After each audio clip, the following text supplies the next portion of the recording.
विकास Dubey encounter जांच के लिए गठित होगी कमेटी। जी हां, कमेटी गठित की जाएगी। सुप्रीम कोर्ट की राय पर यूपी सरकार अब सहमत हो चुकी है। सरकार ने कमेटी के पुनर्गठन पर सहमति जता दी है। कमेटी में शामिल होंगे पूर्व डीजीपी और कोर्ट के रिटायर्ड जज। यूपी सरकार कोर्ट में कमेटी पुनर्गठन के लिए नोटिफिकेशन जो है वो दाखिल करेगी। अगली सुनवाई अब 22 जुलाई को की जाएगी। तो 22 जुलाई को अब अगली सुनवाई होनी है। विकास दुबे एनकाउंटर जांच के लिए अब कमेटी जो है वो गठित की जाएगी। सुप्रीम कोर्ट ने राय दी थी और इस पर सरकार ने सहमति जता दी है। सरकार ने कमेटी के पुनर्गठन पर सहमति जताई है। कमेटी में अब पूर्व डीजीपी और कोर्ट के ही रिटायर्ड जज जो है वो शामिल होंगे। यूपी सरकार कोर्ट में कमेटी के पुनर्गठन के लिए नोटिफिकेशन जो है वो दाखिल करेगी।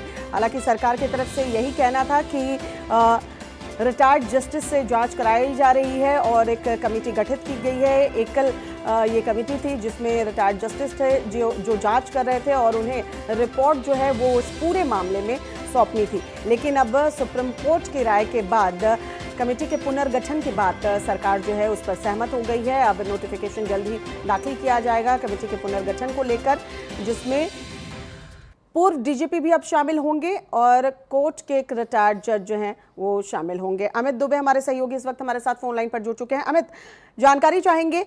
सरकार की तरफ से ये कहना था कि जांच के लिए कमेटी बना दी गई है, रिटायर्ड जज से जांच कराई जा रही है, लेकिन सुप्रीम कोर्ट की तरफ से राय दी गई। अब कमेटी के पुनर्गठन की बात पर सरकार जो है सहमत हो गई है।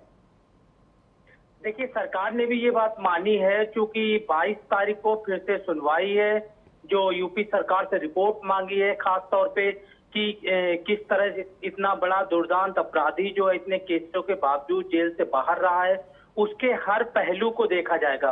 यहाँ पे जो यूपी सरकार की न्यायिक जांच टीम है, इसके साथ ही सुप्रीम कोर्ट के एक रिटायर्ड जज और एक डीजीपी रैंक के रिटायर्ड अधिकारी, 2 लोग इसमें शामिल और किए जाएंगे।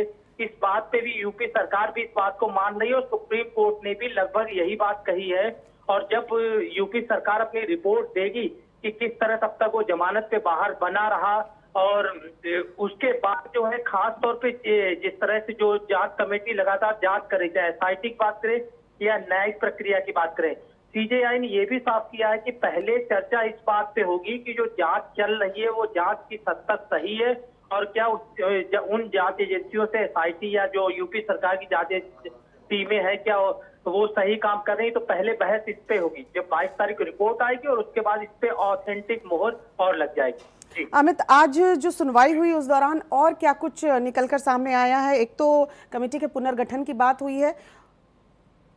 देखिए, सबसे बड़ी चीज चूंकि लगातार यही मामला चल रहा था, सुप्रीम कोर्ट अपनी पहली सुनवाई में कहा था कि एक जांच आयोग उन्होंने बनाया था हैदराबाद एनकाउंटर में।